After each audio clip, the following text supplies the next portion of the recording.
Hello everyone, in this video I want to show you how I adapt 1150 CPU coolers. So 1150, 1151. So basically the old Intel socket from 2011 to 2020 to the new 1700.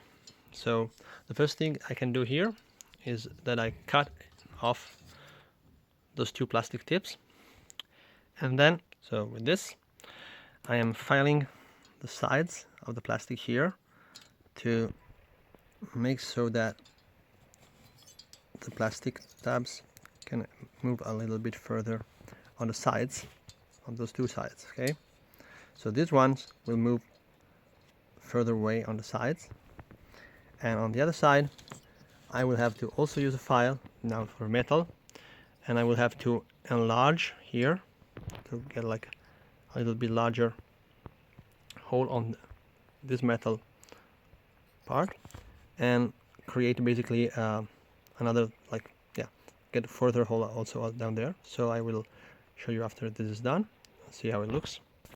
And here we are with the hole made on both sides, and now we should look for the proper screws. And this is like important to make sure that you actually do not apply too much pressure, because you can easily break the boards this way. I mean, not really breaking, maybe definitely break them, but you can like make the contact traces a little bit worse on the RAM side, so that maybe you fail to boot. So yeah, maybe you can even break them. And the first thing first is make sure that everything aligns properly. The plastic ones got in easily. Now this is not best practice.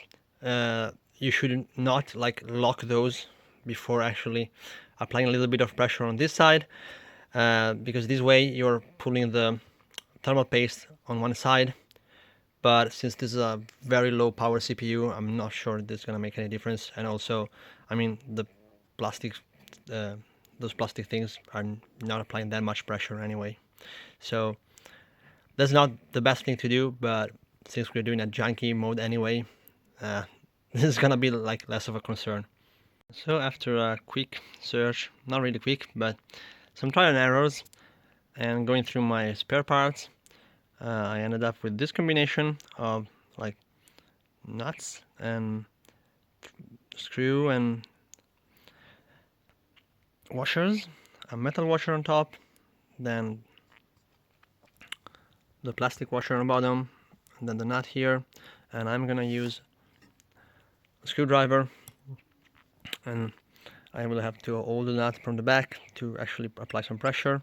So it's a bit, yeah, you have to get some tools, and you have to be a little manual on this, but you can easily do it, I think.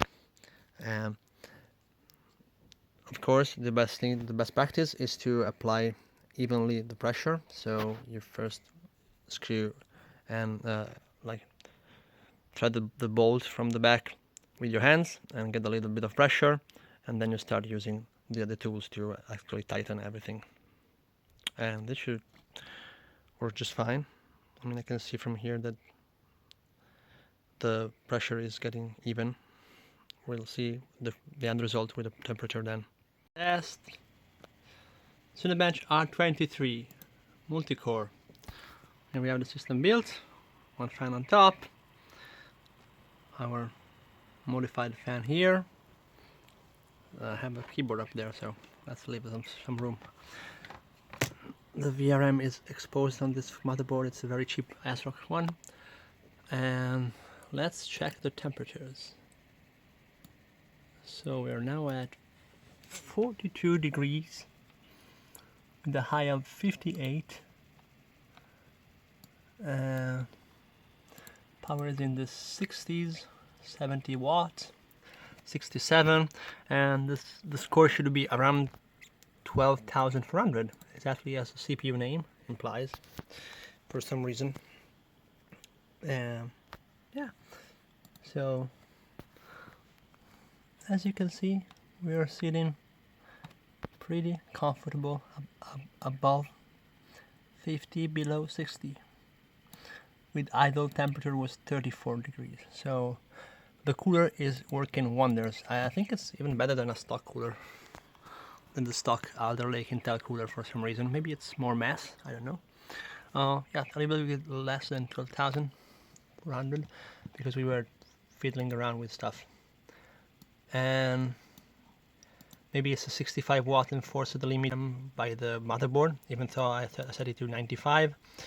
Might be that, but still it's less than 60 degrees for a little bit less than 70 watts. So definitely a winner. Ciao!